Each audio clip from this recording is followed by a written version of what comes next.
ಎಲ್ರಿಗೂ ನಮಸ್ಕಾರ. ನಾನಿವತ್ತು ಪ್ರಥಮ ಸೆಮಿಸ್ಟರ್ BCom ಏರುತಿಹುದು ಹಾರುತಿಹುದು ನೋಡು ನಮ್ಮ ಬಾವುಟದ ಸಮರಿ ಹೇಳ್ತಿದ್ದೀನಿ. ನೀವಿನ್ನೂ ನನ್ನ ಚಾನಲ್ಗೆ ಸಬ್ಸ್ಕ್ರೈಬ್ ಆಗಿಲ್ಲ ಅಂತಂದರೆ ದಯವಿಟ್ಟು ಸಬ್ಸ್ಕ್ರೈಬ್ ಮಾಡಿ. ಏರುತಿಹುದು ಹಾರುತಿಹುದು ನೋಡು ನಮ್ಮ ಬಾವುಟ, ಇದರ ಲೇಖಕರು ಕೇಶವ ರೆಡ್ಡಿ ಹಾಂದ್ರಾಳ. ಈ ಪಠ್ಯದಲ್ಲಿ ಮುಖ್ಯ ಪಾತ್ರ ವಹಿಸೋದು ರಾಮ. ರಾಮಂಗೆ ತಂದೆ ಇರಲ್ಲ. ತಂದೆ ಹೆಸರು ಕಾಡಯ್ಯ, ತಾಯಿ ಮಂಚವ್ವ, ಅಕ್ಕ ಲಕ್ಷ್ಮಿ. ರಾಮ 7ನೇ ತರಗತಿನಲ್ಲಿ ಓದ್ತಿರ್ತಾನೆ. ರಾಮ ತುಂಬ ಬುದ್ಧಿವಂತ.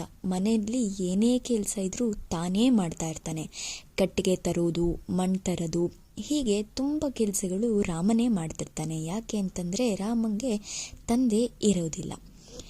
ರಾಮಂಗೆ ನಮ್ಮ ಭಾರತದ ಧ್ವಜ ಅಂತಂದರೆ ಎಲ್ಲಿಲ್ಲದ ಹುಚ್ಚು ಪ್ರೀತಿ. ಅವನು ಭಗತ್ ಸಿಂಗ್, ರಾಜ್ಗುರು, ಸುಖದೇವ್ ಹೀಗೆ ಮುಂತಾದವ್ರ ಬಗ್ಗೆ ತುಂಬ ಅಭಿಮಾನ ರಾಮಂಗೆ. ಇವನು ಮಹಾತ್ಮ ಗಾಂಧಿ, ತಿಲಕ್, ಸುಭಾಷ್ ಚಂದ್ರ ಬೋಸ್ ಇವ್ರ ಸಾಹಸಗಳನ್ನೆಲ್ಲ ಕೇಳಿ ಇವನಿಗೊಂಥರ ಮೈ ರೋಮಾಂಚನ ಆಗ್ತಾ ಇರುತ್ತೆ.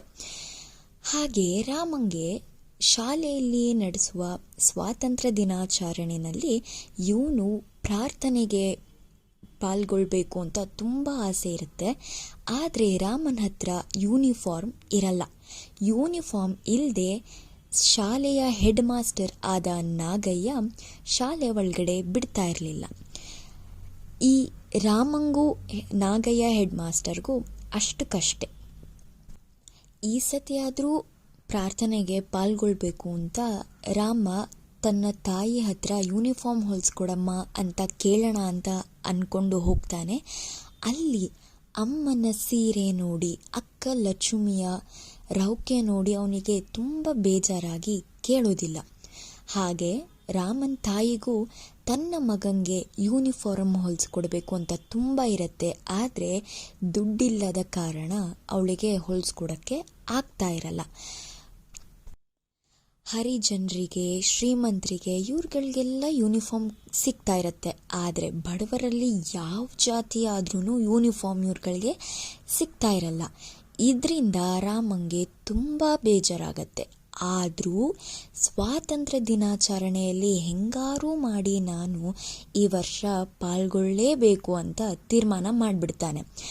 ಒಂದಿನ ಕಟ್ಗೆ ತರಕ್ಕೆ ಅಂತ ರಾಮ ನದಿ ದಡಕ್ಕೆ ಹೋದಾಗ ಅಲ್ಲಿ ರಮೇಶನ್ ಯೂನಿಫಾರ್ಮು ಅಗಸ ಮಾದಪ್ಪ ಒಗೆಯೋದನ್ನ ನೋಡ್ತಾ ಇರ್ತಾನೆ ರಾಮ.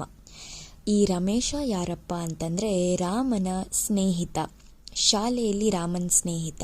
ಆದರೆ ರಾಮಂಗೂ ರಮೇಶಂಗೂ ಆಗ್ತಾ ಇರಲ್ಲ. ಯಾಕೆಂದರೆ ರಾಮ ತುಂಬ ಬುದ್ಧಿವಂತ. ಹೀಗೆ ಒಂದಿನ ಮೇಷ್ಟ್ರು ರಮೇಶಂಗೆ ಪಾಠದ್ದು ಏನೋ ಒಂದು ಪ್ರಶ್ನೆ ಕೇಳಿದಾಗ ಹೇಳಲಿಲ್ಲ ಅಂದಾಗ ರಾಮಂಗೆ ಒಂದೇಟು ಹೊಡಿ ಅಂತ ಹೇಳ್ತಾರೆ ರಮೇಶಂಗೆ. ರಾಮ ರಮೇಶಂಗೆ ಒಂದೇಟು ಹೊಡೆದ ಅನ್ನೋ ಕಾರಣಕ್ಕೆ ರಮೇಶಂಗೆ ರಾಮನ್ ಕಂಡ್ರೆ ಆಗ್ತಾ ಇರಲ್ಲ. ಆದ್ರಿಂದ ಏನಾಗತ್ತೆ, ಇಲ್ಲಿ ಕಟ್ಗೆ ತರಕ್ಕೆ ಅಂತ ಹೋದಾಗ ಅಗಸ ಮಾದಪ್ಪ ಒಣಗ ಹಾಕೋದನ್ನು ನೋಡ್ತಾನಲ್ಲ, ಏನಾದರೂ ಮಾಡಿ ಇದು ಒಂದು ಬಟ್ಟೆ ಒಂದು ದಿನ ತೊಗೊಂಡು ಹೊರಟೋಗ್ಬಿಡೋಣ, ಶಾಲೆಯಲ್ಲಿ ಸ್ವಾತಂತ್ರ್ಯ ದಿನಾಚರಣೆ ಮುಗಿಸ್ಕೊಂಡು ಬಂದು ವಾಪಸ್ ಕೊಟ್ಟುಬಿಡೋಣ ರಮೇಶನ್ಗೆ ಅಂತ ಹೇಳಿ ತೀರ್ಮಾನ ಮಾಡಿಕೊಂಡು ಅಲ್ಲಿಂದ ಒಂದು ಜೊತೆ ಯೂನಿಫಾರ್ಮ್ನ ತಗೊಂಡು ಹೊರಟೋಗ್ಬಿಡ್ತಾನೆ. ಅಗಸ ಮಾದಪ್ಪ ರಮೇಶನ್ ಮನೆಗೆ ಹೋಗ್ಬಿಟ್ಟು ಯೂನಿಫಾರ್ಮ್ ಜೊತೆ ಒಂದು ಯೂನಿಫಾರ್ಮ್ ಕಳೆದು ಹೋಗಿದೆ ಅಂತ ಹೇಳ್ತಾರೆ. ಈ ಸುದ್ದಿ ಇಡೀ ಊರಿಗೆಲ್ಲ ಹರಡುತ್ತೆ. ಆದರೆ ರಾಮನೇ ಕದ್ದಿರೋದು ಅಂತ ಗೊತ್ತಾಗಿರಲ್ಲ. ಮಾರನೇ ದಿನ ರಾಮ ಶಾಲೆಗೆ ಹೋದಾಗ ಅಲ್ಲಿ ಸುಬ್ಬಣ್ಣ ಮಾಸ್ಟರು ಎಲ್ಲ ಹುಡುಗರನ್ನು ಧ್ವಜದ ಸುತ್ತ ಯೂನಿಫಾರ್ಮ್ ಹಾಕೊಂಡಿರೋ ಹುಡುಗರನ್ನ ಭಾರತದ ಭೂಪಟದಂತೆ ನಿಲ್ಲಿಸಿ ಪ್ರಾರ್ಥನೆ ಮಾಡಿಸ್ತಾ ಇರ್ತಾರೆ. ಅವಾಗ ಮಾಸ್ಟರ್ ಪಕ್ಕ ರಮೇಶ ನಿಂತಿರ್ತಾನೆ. ಧ್ವಜದ ಸುತ್ತ ಹುಡುಗರು ನಿಂತಿರ್ತಾರಲ್ಲ, ಅಲ್ಲಿ ರಾಮನೂ ನಿಂತಿರ್ತಾನೆ. ರಾಮನ್ನ ರಮೇಶ ನೋಡಿ ಮೇಸ್ಟ್ರಿಗೆ ಹೇಳ್ತಾನೆ, ರಾಮ ಹಾಕೊಂಡಿರೋದು ನನ್ನ ಯೂನಿಫಾರ್ಮ್ ಅಂತ ಹೇಳ್ತಾನೆ. ಮೊದಲೇ ಮೇಸ್ಟ್ರಿಗೆ ರಾಮನ್ ಕಂಡ್ರೆ ಅಷ್ಟಕ್ಕಷ್ಟೇ, ಇನ್ನು ಕೇಳಬೇಕಾ?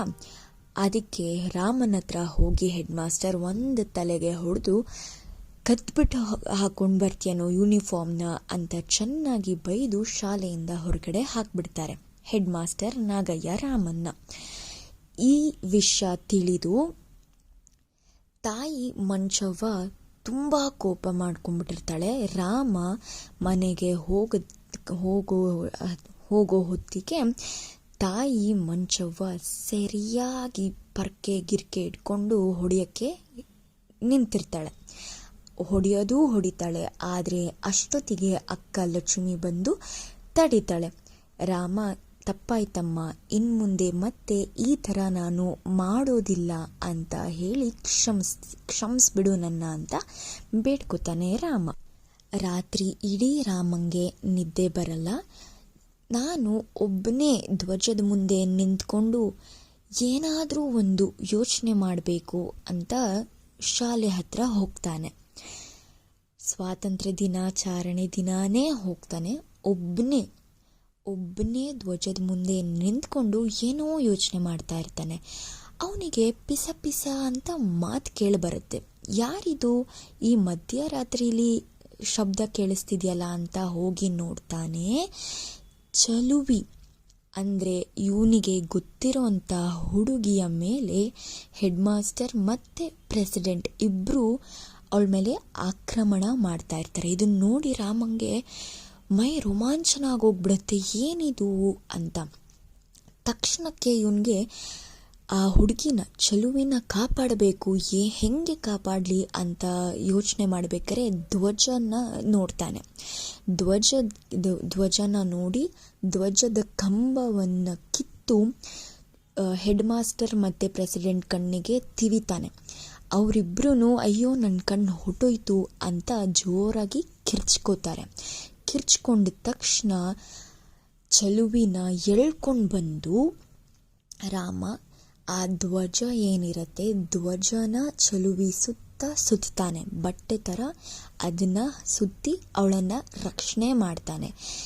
ಏನಾಯಿತು ಅಂತ ಚಲುವಿನ ಕೇಳಿದಾಗ ಚಲುವಿ ಹೇಳ್ತಾಳೆ, ನಮ್ಮಮ್ಮಂಗೆ 50 ರೂಪಾಯಿ ತಿಂಗಳಿಗೆ ಬರೋ ಥರ ಮಾಡ್ತೀನಿ, ನೀನು ಬಂದು ಇಲ್ಲಿ ಸಹಿ ಹಾಕು ಅಂತ ಹೇಳಿ ಕರ್ಕೊಂಡು ಬಂದು ನನ್ನ ಮೇಲೆ ಆಕ್ರಮಣ ಮಾಡಿದ್ರು ರಾಮ ಅಂತ ಚಲುವಿ ಹೇಳ್ತಾಳೆ.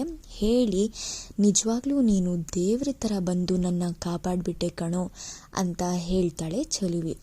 ಆ ನಿಮಿಷಕ್ಕೆ ರಾಮಂಗೆ ಭಗತ್ ಸಿಂಗ್, ಸುಭಾಷ್ ಚಂದ್ರ ಬೋಸ್ ಇವರೆಲ್ಲರೂ ಕಣ್ಣೆದುರುಗಡೆ ಬರ್ತಾರೆ.